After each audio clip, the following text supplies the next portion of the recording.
My business partner's best friend of 50 years ended up stealing our company. Mm-hmm. Took the crews, took the leads, took everything from this business that we had just bought. When we factored it all out of the lost revenue, the starting over, the valuation of the company, it was another $479,000 that we had.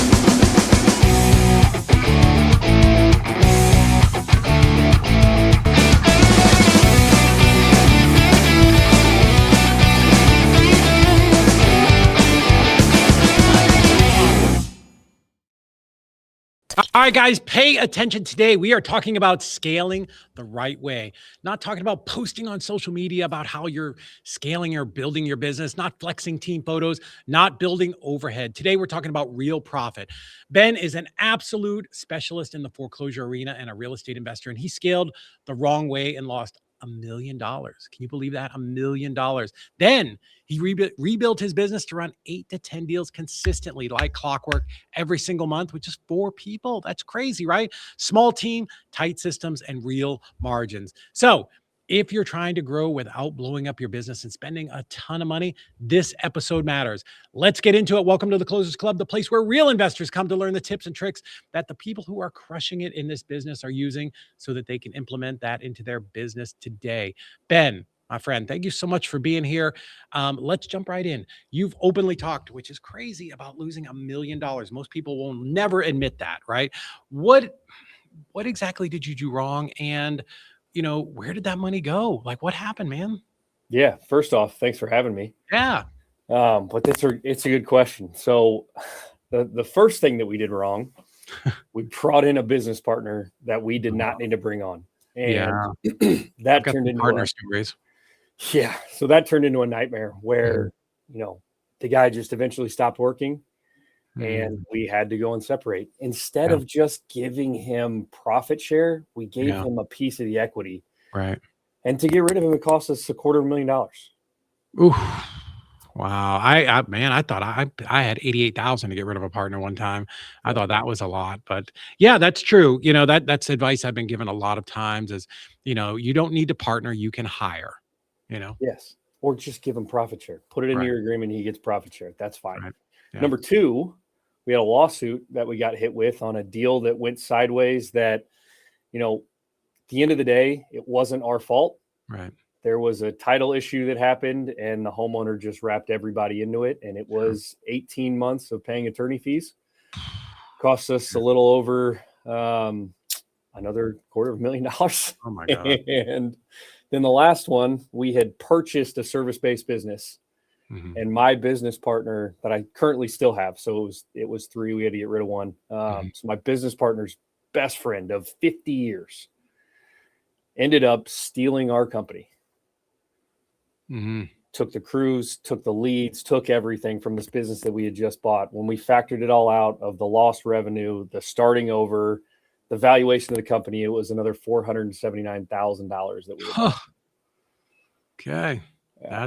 That's painful. So what's the lesson there? What was the lesson that you came out of that with? Well, we were doing a lot of deals. Mm-hmm. We were doing them fast. I think we were making that at one point, we were doing $200,000 plus a month in net profit. Yeah. It was crazy. We were killing it, but we were moving so fast that we didn't have things in place to protect our ass, to cover us if something went wrong. Yeah. And that can happen to anybody. You just get deals. It gets addictive. You're like, all right, I need to do the next deal, the next deal, the next deal. Let's bring somebody on. Let's do this. We're doing all these things that all these people in these masterminds are telling us to do. Mm-hmm. At the end of the day, we didn't actually take a step back and go, why the hell are we building this business? What do we want to do? We'd created a job for ourselves that was taking 80 hours a week for both of us. Right. Right. That's not what we wanted. We just thought that that's what we should be doing because everybody else was telling us that that's what we needed to do. Yeah, I mean, that's a thing, right? And I almost don't even like using the word scaling anymore because I think it's got such a bad connotation. But years ago, I had this mentor. His name was Kenny Rushing. He's out of Tampa, Florida. One of the everybody always calls somebody the OG. Like, this is a guy that legitimately was around, in the late 80s, early 90s, that taught the people who taught the people who taught the people who are teaching all of us now. And, I asked Kenny about scaling and running a big business. He's like, man, it depends. Understand what scaling is. Like if you have 20 people, like you're responsible for those 20 people. Like I have 25 or so right now. And yeah, like even when I'm out of town, I know that the business has to make money because they have rents and car payments and kids and girlfriends and hopefully not both, right? But like they have bills, right? They have things that they have to do and have to pay. And when you scale, you're now responsible for all that. Whereas, when it was just me, like granted, I needed to find a middle ground because when it was just me, I was trying to do everything myself, and that wasn't a good plan either. So yeah, there is a nice middle ground. I think that you've really found that with the size of your team. So kind of talk about what business looks like now. Yes, we've got 2 closers on the team. We have a virtual assistant, and then we have a ton of AI built into our business that doesn't cost us anything. I Right. mean, there's a little bit of monthly cost, but it's not like an employee where you have to have benefits and Yeah. all of these things that just add dollar amounts to your overhead. At one point, we were at like $60,000 worth of overhead with our team. It was Oh, great. We were good. making $200,000 a month, but Yeah. 60,000 in overhead for what? Half of the things that we were paying for, we didn't even know that we were paying for. Oh, I know. We have that too. I mean, I'm at probably 100 grand with payroll because what we do is not an AI business. Like there has to actually be people on the phone. So Correct. I get it. Yeah. So then, I mean, the other things that we did was, we partnered with you guys to handle Mhm. all of the dispo side of things. Yeah. And now we're just heavy focused on, acquisitions, underwriting deals, making sure that we've got good deals in the pipeline, and Right. looking at the board right now and it's full. I got to go get a new whiteboard. Well, I think that's really one of the most important things. It was certainly a hard lesson for me when I was starting out was, and I kind of alluded to it a minute ago, I wore as a badge of honor control freak. Nobody works as hard as me. Nobody's as smart as me. Nobody cares as much as me. And, to a point, some of that is true. As a business owner, nobody is going to care as much as you. Clearly, right? We know that. But what did Henry Ford say? I would rather have the 1% of the effort of 100 people than 100% of my own effort, right? Yep. So this is how, you grow and you build an actual business instead of a job like you were talking about in the very beginning. Yeah. Yeah. So the AI stuff, I didn't mean to cut you off there. The No, AI stuff, because like I use it a lot. It helped me do this intro. Like it helps me do a lot of stuff, but I don't know that it's ready for prime time where I can just say, go do this and it like figures it all out, right? It takes a lot of prompts. So how are you using that in your business? Because I think that's something that people are always interested in, or they think AI is going to take all of our jobs, and I don't think it's there yet. it's not. No. No. Number one, we own a painting company. I don't Mhm. know that AI is ever going to be able to paint a house, Right. or if it does, it's not going to be in the next 5 to 10 years. And we'll have sold it by then and moved on. Right. But the way that we use it in our real estate business is as soon as the lead comes in, that AI is making a call. So Mhm. our AI can make calls a hell of a lot faster than a human being dialing or sitting on the phone. And Yeah. this AI is programmed to know exactly what to say. It has a goal at the end of the day of what to get out of the conversation. I Set an like that. appointment with our team for the offer call. We always do 2 calls. We'll do the Mhm. initial script Yeah. to get the information, then we'll do an offer call, and then we never miss a phone call. We never miss a text message. That's leads that you're paying for. You're paying Right. real money for these leads. Yeah. You might as well make sure that you're taking advantage of every single one of them and giving yourself a shot to get that deal done. I used to pay junior acquisitions people 35 to 40 grand plus commission to do that. Yeah. Now you can have AI do it. So is this something that you created, or like a service that you're using and kind of modified it? So we've got a good CRM that we've been with since the very beginning. It's called Pete. I don't know if you know John Nolan, I but do. I do know John very well. yeah. So John built Pete, and he came to me a couple months ago and said, "Hey, we're going to build AI." And I'm like, Mhm. "All right, can I give you our scripts and you go and Yeah. build it?" He's like, "Absolutely." So we've kind Nice. of been partnering with him to build that all out, and it's finally Mhm. live, and we're super excited for, I mean, we're doing 8 to 10 deals a month without Right. AI. Mhm. Mhm. Imagine what we're going to be able to do with the power of AI built into the business. Yeah. I have a couple of friends in Phoenix that are doing, $300,000 to $400,000 a month, and they honestly don't even want to talk about. Like they won't come on and talk about it on the podcast, but they are crushing it with AI. Like Yeah. absolutely. And I don't think, at least in my brain. I don't think it's going to right now lock up deals for you, but it's doing all that background stuff. Mhm. All the things that like nobody wants to do, follow-ups, texts, just keeping those people warm and pulling them back in so that then, somebody on your team can have that live call. And I think that's where, you know, I don't think AI can have empathy, and it can't understand pauses. It doesn't understand if I pause for that long or if I pause for just a second. It doesn't understand tonality. Not yet. Maybe it will. I mean, I'm sure it will at some point. But I think people want to talk to real people. For sure. And I think that's, that the AI paired with how good we Mhm. are on the phones and how much Yeah. rapport we build with homeowners. Mhm. I don't think we go to any houses anymore. There may Really? be a couple in Kansas City that I'll just Mhm. go drive out to if we're going to keep it as a hold. But, Yeah. most of these properties, we do it all over the phone. And our Mhm. team that's the differentiator in the business now.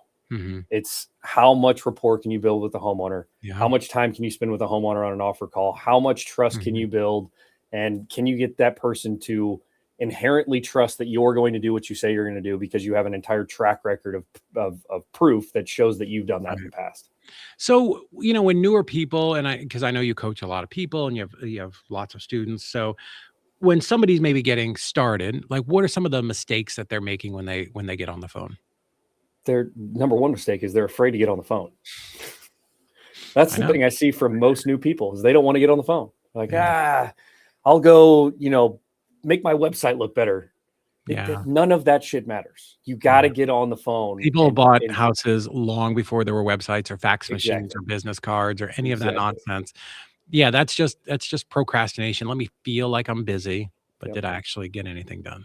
Yeah, and I'll give you an example. One of our students the other day got a deal locked up, and I listened to his call. It was awful, just awful. Yeah. But he spent so much time with the lady on the phone that she Mhm. wanted to work with him. He Yeah. built a connection with her. She wanted to work with him. He's going to make 30 grand on this deal as Great. his first deal. Love it. And he screwed up the entire conversation. He mentioned wholesaling about 12 times throughout the conversation, Uh, which is not just typically what you want to do. no, no, he just had, yes, he just had verbal diarrhea. He just He did. blah, he just stuff just Yeah. kept coming out because they get nervous.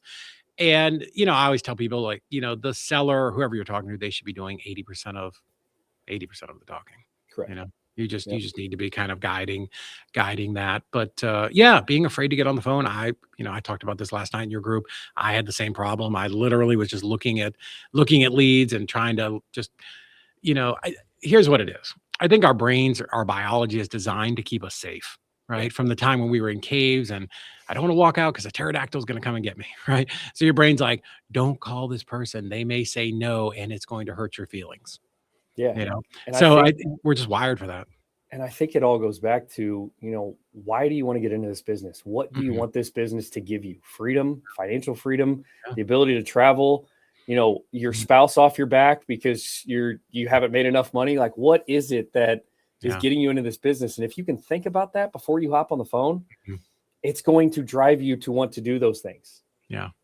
Yeah. I think you have to get that first deal, and sometimes you have to just power through it like anything else, right? I was at the gym this morning and I was looking at these two guys working out, and I'm like, oh, great, they have an accountability partner. That's so awesome.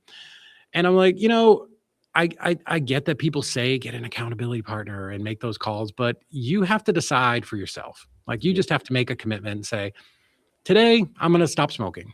I'm going to stop drinking. I'm going to stop whatever, right? I'm going to, whatever it is, or I'm going to stop, I'm going to start eating healthier. I'm going to go to the gym. Mhm. Like it's just a decision. And It Tony is. Robbins talks about this all the time. Like it's an instant decision. And once you decide, and you make that commitment to yourself, and if you want it bad enough, you'll go do it. And I'm not here to say it's easy. I tried to lose weight 200 times in my life, right? But you just do get to a point where you're like, fuck it, I'm done. I'm just Yep. fucking done. I'm not doing this anymore. And it's the same in business. You just have to decide to get up and, okay, today's the day. I've said we're going to do this. We're doing it. And if we're going to go down the Tony Robbins route, he's got this idea of full immersion Yeah. into a new thing. Hmm. That's the way that you learn. You go to all the events that are Yeah. local in your area. You get Right. on any Zoom calls that you can get on that are Mhm. live. You Right. like things just like this. You fully immerse yourself in that business Mm-hmm. and learn as much as you can, but that doesn't come in front of the fact that you actually have to do something. Right. Right. Yeah, and that's where people get a little bit confused, like, "Well, I did a Zoom today and I did all these things," and yeah, those are the icing on top. Mhm. But yeah, if we're talking about real estate, you have to go out and do the thing. My partner says if you do the thing works. Like it all works, Yes. but you have to take some action. So in your business, tell me like how are you guys generating leads? Who are you targeting? How is it that because everybody's going to want to know how is he doing 8 to 10 deals? And you told me you're doing more, like you're actually growing beyond that. Yeah. So one of the way that we got started in this business was foreclosures. It was Hmm. a ton of foreclosures. There were only a couple people in the space back then. So Hmm. I think it was us and two other companies going and door knocking. Yeah. How long ago And was that? about 4 or 5 years ago. Okay. All So right. in Kansas City, there were only three of us doing this, and Mhm. I was the guy out on the streets, driving neighborhoods, knocking Yeah. on doors, Dude, that's one getting thing I've never done contracts. is door knocked. That gives me anxiety. It's amazing. I love it. Yeah. Getting in front of somebody and having a conversation, getting to look them in the eyes, because you know how Oh, much I did harder it I did is. in-person seller appointments, but after I talked to him on the phone. No, no, these are all cold. So getting Yeah, in front of somebody that, it's a heck of a lot easier to look at your phone and go, nope. When somebody's at your door, they open that door, you go, hey man, I know this is super out of the blue. yeah, Just saw that your lender scheduled a sale. Do you have that handled, or is there something I can do to help? yeah, You know how much harder it is to close that door in your face? yeah, But that's what we did. We did yeah. that, and we were doing, I mean, back then we were doing 12, 15 deals a month just from me driving around. And I Wow. didn't have any fancy software. We didn't even have a CRM. I was Mm, doing it all from a Google sheet yeah. and my cell phone. Wow. It's still doable. You don't have to have Sure. all these fancy tools. You No. don't have to have all this Mm, nonsense. Just go out and do the thing. You can pull foreclosure lists online mhm. for free. You can go on Zillow and see every foreclosure in your Right, county, and right, then put it in the chat GPT. Say, make me a route. right. Yeah, no, for sure. I mean, gosh, when people tell me how hard wholesaling is, I'm like, "Bro, I know when I started, like, we have so many more resources. I used to have to when I would go look at a when I was still in Florida, I would look at a house. I would go 30 or 40 minutes early so that I could drive by all of the comps. Like, because there was no Google Maps, like, No. none of that shit existed. Like, I Mm-mm. couldn't see, "Oh, yeah, this is the same age range," but, like, I don't know that it's an apples and apples, so I would drive those because my goal when I left the house my appointment was to have the contract. So I needed to know what those other ones sold, these sold and this is what they look like so that I For could sure. make the right offer. So yeah, and then I talked to people like Robert Allen and Lou Brown. I'm like, dude, how the fuck did you do this in 1980? Oh shit. Because I had this fantasy. I'm like, oh, if I could have just started when I was in college, but I'm like, dude, there wasn't even barely computers when I was in college. Like, how would I have comp stuff? So you know what Lou Brown said? I asked him this, how they comped. No. They opened the newspaper. The newspaper used to have rentals and, all of the houses that were for sale, and they were separated by like neighborhood. That's wild. Dude, I'm like, "Oh, that makes perfect sense. Why wouldn't I have ever thought of that?" And that's how they would rent comp and do their comps because you couldn't get realtor access because there was no access. It was a book. You had to Yeah. be a realtor, and the realtors weren't it's an office book. They're not giving that up, right? So he said, "Yeah, we would," he's like, "Yeah, we would just open the newspaper, and if I was in the Highland Park area, I would just go through all those properties, and maybe we would drive by them. Maybe I knew them because it was my farm area because nobody was doing this No. virtually. Everything No. was in your local backyard, Hmm. and that's how they did it. I'm like, honestly, it makes perfect sense. It's very It's simple. and there was probably not that much competition, because No, now you see online, you can go on Instagram, type in real estate, and it says wholesaling's easy. Just do this, this, this, and this, and you'll get your first deal. right, It's a simple process, but right, none of it is easy. right. No, you have to It you have to do You stuff. have to go do something. Right, right, You and don't that's have to go sift through the newspaper, but you have to right. go and do something. Yeah. So now, there's PropStream and Deal Machine and Batch and unlimited Yeah, software. And now people are coming out with AIs and CR. Like, dude, it's so easy now. So, it is. like, I know that people, and if you're listening to this, I know, new people want to sit at home in their underwear and make money and watch Oprah because that's what some Instagram reel told them, right? Yeah, you can do this from your house and never leave your house. That is actually true. But you're going to have to put a headset on and get comfortable with calling people. Like Yeah. I don't know a way around that. Um, at least in the side of real estate that we're in, you have to be okay with talking to people. And you don't have to be like, I'm not an outgoing person. Dude, I'm the most fucking introverted person there is. Like there's a switch that I flip to come do this kind of stuff and speak on stage. And then, dude, like my team knows, like the minute this camera goes off, I'm like, I'm done. I'm done. Well, I shit, need 10 minutes shit, to dude. recharge. I was supposed to be a doctor, and I Yeah. spent all of my time in high school and college in a library. I did Yeah. not have a social skill to speak of Really? because my entire life was studying. Go be a Mhm. doctor, go be a doctor, go be a doctor. Yeah. When I started in real Yeah. estate, I was going to be in law, so I get it. I didn't know how to have a conversation with somebody. Really? You 'Cause just learn how to do these things. So how did you get to where you were doing the door knocking? I just said, you know what? I can't be a corporate guy. I'm a Mhm. horrible employee. I need to go and figure this out. And the pain of staying in corporate, like my father, I mean, I love my dad to death, but he's been a corporate guy for 40 years. The pain of doing what he did with his life was it so much more outweighed the pain of just going and knocking on a door and having a conversation with somebody. Right. I'm like, I will figure this out. I can't be a corporate guy. There's Right. no shot in hell I can do this. Yeah. So, and a million people have said this, like the pain of where you're at or the pain of where you want to go. Pick your pain. There's going to be pain no matter what. I had literally was having this conversation with somebody 15 minutes before we got on this call. She needed to make some decisions. I'm like, there's going to be pain on one side or the other. Like Yep. you just, which one, and the decision you got to make, it's not going to be easier tomorrow and it's not going to be harder today. It's just, you just got to do that. So yes, 100%. And let me say this. I don't think everybody's built to be an entrepreneur. Like it's a hard life. I don't like people that get on social media and like, college is stupid. Everybody should have their own business. We can't all run our own businesses like that. There's got to be people that do that. We need accountants. We need lawyers. For sure. And God knows we need doctors to keep us alive. But for those people that are built for this, and when people ask me about it, I was talking about this to somebody the other day, and you tell me what you think, what your advice is. I tell people, can you work for 90 days and not get a check? Can you show up every day for 90 days and not get a check? Like whether it's your part-time gig or your full-time gig, like that's the level of determination that I think it takes. Like how committed are you? Do you want it as bad as you want to breathe? Yeah, that's a good way to frame that for sure. Because I think a lot of people get into this and they're like, you know what, I'm going to do my first deal in 2 weeks. They get 10 no's and they're like, I'm out. Let's go back to Instagram and find something else that's get rich quick. Let's go day trade. Let's go try Airbnb. Let's go buy a business, which if you've never owned a business before, buying a business sounds like a terrible idea for you. You have no idea what the hell you're doing. So there's a lot that goes into being an entrepreneur. And I 100% agree with you. Not everybody should be an entrepreneur.